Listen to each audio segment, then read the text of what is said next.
Well, good morning, everybody. How are you today? Good, I hope. I really hope so. Today we're going to talk about how to write a research proposal. Now, a research proposal is a request to do research. It could be a request for purchase of stuff. It's usually a government proposal. I'll explain that more in a minute. But it's a request to do some research. That's what we're looking at today. And anybody, any person of any background can write a research proposal. That doesn't mean it'll be accepted. That doesn't mean it'll be funded. But anyone can write a proposal. I mean, all you have to do is propose whatever you're going to do and show that you can do it. That's basically the sum of what we're doing. Now, there are two kinds of proposals. There is where you respond to someone's request for proposals. You might have, let's say, for example, the county that I live in might want to build a road, and so they will write up a request to purchase some gravel to put on this road. So they'll have a request, and it's very specific about what they need, how much, what the properties of the gravel is, and they will post that in places where people can find it. There are places where you can go and look for requests. And so that's one kind where someone writes a request and you respond to it.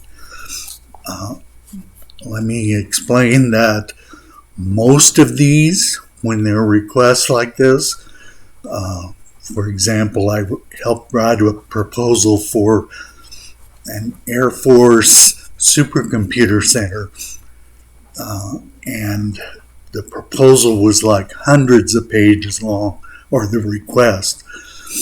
And to respond to that proposal, to that request, you have to make sure that you respond to every single point specifically. So, we had to take those page by page, point by point, and respond to those how we could supply whatever it was they needed. And so that's the first kind of proposal. The second is non-requested. It's just a proposal that has been submitted to someone for funding. And this would be the kind that your good old flat earthers are going to want to do. So you can build a proposal and submit it to, say, the National Science Foundation, NASA, other agencies. You can submit it to universities, anyone that might have money that they spend on research. So these are going to be research agencies. I know for Flat Earth, there is FE Corp.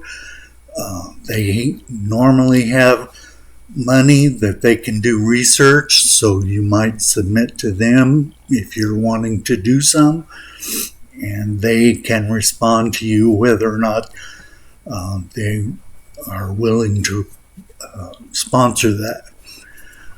So now let's get into more of what a proposal is. So you're going to write a proposal and submit it for approval. And so here are some items that you need to include in your proposal. Of course, the first thing is going to be a title page. You've got to have a title that's gripping, that makes somebody look at it and say, hey, this might be interesting. So it's got to be a good title. Okay, so the next page you want to include is the abstract. The abstract is maybe half a page. It's very brief, very concise to explain. This is typically aimed at the executives. They don't really have that much to do with the nitty-gritty. They're just the high-level people. They don't want to read the whole proposal. They just want to find out what it's about. So they want to read a short, say half-page summary. This summary will include your research question and your hypothesis, a little bit, just a little blurb about what your research is and how you would perform that. Okay, so the next part, and this would be on the next page, is your introduction. This is now you've begun your real research proposal. This introduction includes your research question, your independent and dependent variables. It includes your hypothesis, and then introduces what your research is. And like I said, it has your research question in it, so you can talk about where you came up with the idea, the background of wanting to do the research, and so forth. The next thing you would do is a literature review. You want to check all the literature you can to make sure nobody else is doing the same research. You want to be sure to credit anybody that is helping you do your research. You want to check and see if there is background information that will help you to explore the research that you're going to do, just to give you some more meat on your proposal. The next thing, this might be hard for some of you flat earthers, is to talk about the significance of your research. What impact is this going to have on the world? I guess you guys, most of these flat earthers I know, think that everything in the universe revolves around the fact that the earth is flat, so maybe significance is not that hard for them to write about.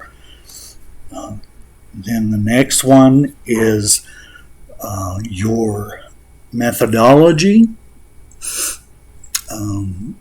The methodology is you give enough information that someone else can pick up your research and do the exact same research. This would be like a peer review, but you want to be able for someone else to do your exact same experiment. You don't want to hide anything. The worst thing about science or about anything really is to hide something, and you don't want everything should be out in the open and ready for review. So make sure of that. Number 7 is objectives. What are your objectives? You should have like a list of what exactly are the steps that you want to, your goal that you're going to reach. What are the objectives of your research? The next thing, again, this is kind of, I don't know if it's needed or not, is ethical considerations. This is usually in the kind of like medical research where you're experimenting on people. You have to be sure that each person knows, completely understands what's going to happen, and is ready to sign off on that. And it would be the same thing with any other research. You want to make sure that there's nothing unethical about what you're doing or about how you're researching. Number 9 is limitations. What are the limitations of your research? Maybe there are things that the way you've set up what you're doing can be accomplished. This is part of the research. And then the rest of this is after you finish your research. There are 2 things. What happens if it's rejected? That's always a possibility. If it's rejected, you can always correct whatever you think needs to be corrected. Redo your proposal, fill out parts that maybe weren't complete enough, just to make it better. So make it better before you submit it to someone else. And then the last thing that I can't emphasize enough is proofreading. Your request needs to be correct in all its spelling, in its grammar. I will tell you one thing that I ran into with mine is that they expect the wording to be in third person. So you say, we are going to put this together. We are going to do this. It's our results. Instead of saying, I did this and I did that. You don't want that. So I discovered that the hard way. So I'll give you a heads up on that. Find somebody to do the proofreading for you. Someone that's accustomed to doing proofreading of proposals. I'm sure you can find one somewhere and hire them to do that. There are people at universities that do this all the time. It's part of their job. So I'm sure at government agencies there are people that do this.